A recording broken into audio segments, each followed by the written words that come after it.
They want very much to make a deal. We'd like to make a deal too. We're going to get together today by probably phone, because it's very hard to find a country. It's very hard for them to get out, I guess. But we'll at some point very, very soon meet. If it goes well, we're going to end up with settling this. Otherwise, we'll just keep bombing our little hearts out. Who is Steve Witkoff speaking with, Mr. President? A top person. I don't want him to be killed. Okay? I don't want him to be killed.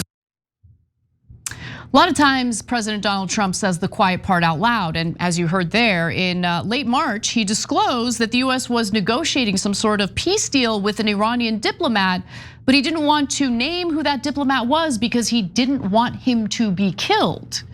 Now, who would kill him? Other than the Israelis, of course.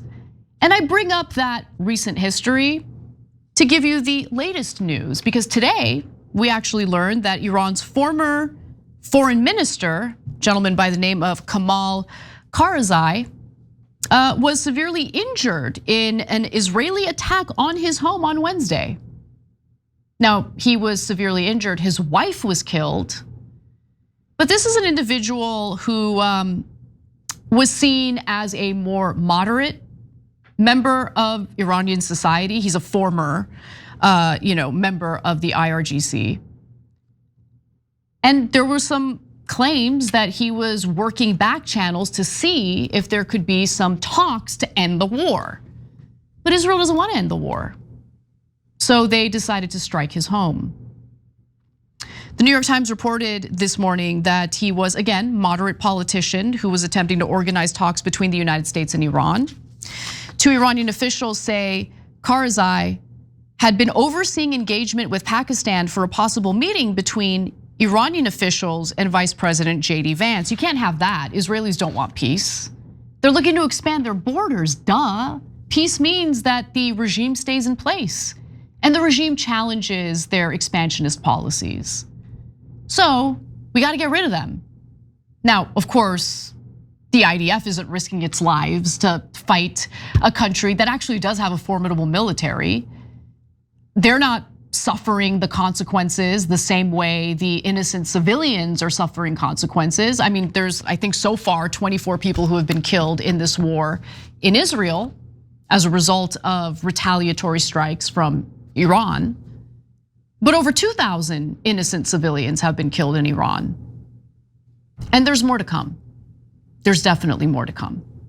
Because that's what Israel does, with the help of the United States, of course. Bloodthirsty warmongers. And it's never enough. It's never enough. So the real question is, did Israel do it and the US just stood by and let it happen? Or is the US just fully lying about seeking peace negotiations? Or are both things true? Honestly, all three of those options could be possible. But last week, several media reports quoted Karzai saying that Iran had not shut down all avenues for negotiating and was open to possible indirect talks. Now, he said that after he had said that there was no room for negotiation, no room for diplomacy. Now, after the United States sucker punched Iran yet again in the middle of negotiations, yeah, that's how I'm sure government officials, members of the regime, politicians in Iran felt. No, there's no room for diplomacy. But this guy started to warm up to the idea of engaging in talks again. And I guess once Israel caught wind of that, well, obviously we gotta bomb his home, gotta kill his family members, but they didn't kill him. He's severely wounded, severely injured, but they didn't kill him. They'll try to do it again though. I have no doubt. You can bet money on it. Now, this is a big deal because he had previously told CNN, this is what he previously said before saying, there's room for negotiations, there's room for talks. Soon after the war had launched, he told CNN, Trump had been deceiving others and not keeping with his promises. And we experienced this in 2 times of negotiations, that while we were engaged in negotiation, they struck us. That's the kind of dishonesty this administration has engaged in, which we will pay consequences for. Because if you can't be trusted, then other countries aren't gonna wanna make deals with you, whether they're economic deals, trade deals, or deals about alliances when it comes to issues of war and peace, deals about how to end wars, when to end wars. We are a country that can't be trusted. It's embarrassing. It puts us at a significant disadvantage. Now, of course, recent history shows that Israel intentionally targets and kills peace negotiators. They've done it 2 previous times in Iran, but how can we forget about what they did last year in Qatar? This was when, Qatar was mediating peace negotiations, a possible ceasefire between Israel and Hamas. Now, the United States had essentially pleaded with Qatar to have Hamas or host Hamas in their country in order to allow for these negotiations and these talks to happen. And unfortunately, the Qataris paid a heavy price for that. So according to Nick Turse in The Intercept at the time, the Qatari foreign ministry said that Israel targeted a residential complex where senior Hamas politicians lived. Qatar agreed to host an office for Hamas at the request of the United States to facilitate peace talks, Qatari officials have said in the past. An unidentified senior Hamas official told Al Jazeera that the attack occurred while a team was discussing President Donald Trump's proposal for a ceasefire in Gaza. And by the way, why do the Israelis even bother killing, the negotiators and the more moderate members of these groups? Why would they even bother? It's not like they abide by ceasefires anyway. They didn't abide by the Gaza ceasefire. They're still killing innocent civilians as we speak. They certainly didn't abide by the ceasefire in Lebanon. They carried out thousands of strikes after agreeing to a ceasefire. They're never held accountable for anything, yet they make themselves the #1 victims in the world. It's amazing. It's amazing. They're constantly held at a lower standard.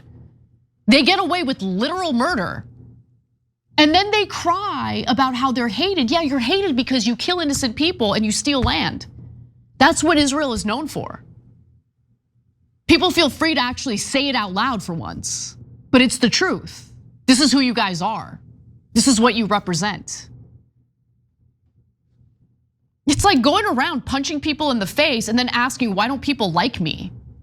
You guys are vicious animals. None of the intended Hamas targets were killed, but the opportunity to secure a ceasefire was jeopardized, which is what the Israelis wanted, of course. This was the attack on Qatar.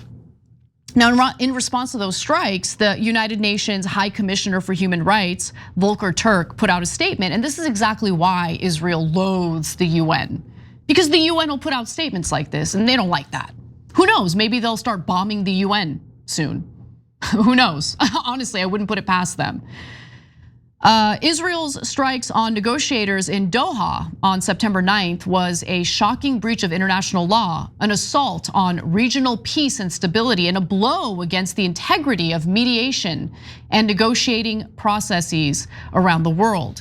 The attack violated the right to life under international human rights law. They don't believe that anyone has a right to life unless they're Israeli, and agree with the Zionist project, of course, and the principles of international humanitarian law. Okay. So far that we know of, and I think this is an underestimate, but nonetheless, officially it's been agreed that 72,000 people have been slaughtered in Gaza by the Israelis. More than 2,000 people have been killed in Iran since this war began on February 28th. The death toll from Israeli attacks in Lebanon has risen to 1,345, and I'm not even talking about the death toll prior to the so-called ceasefire. I'm just talking about the latest invasion that Israel engaged in. So that's beginning March 2nd of 2026. They managed to slaughter almost 1,400 Lebanese people in a month. Who cares? Not a big deal. They're so disgusting. And 13 of our soldiers are dead for a war that we are fighting on their behalf. So that's where we're at. Every time you ring the bell below, an angel gets his wings.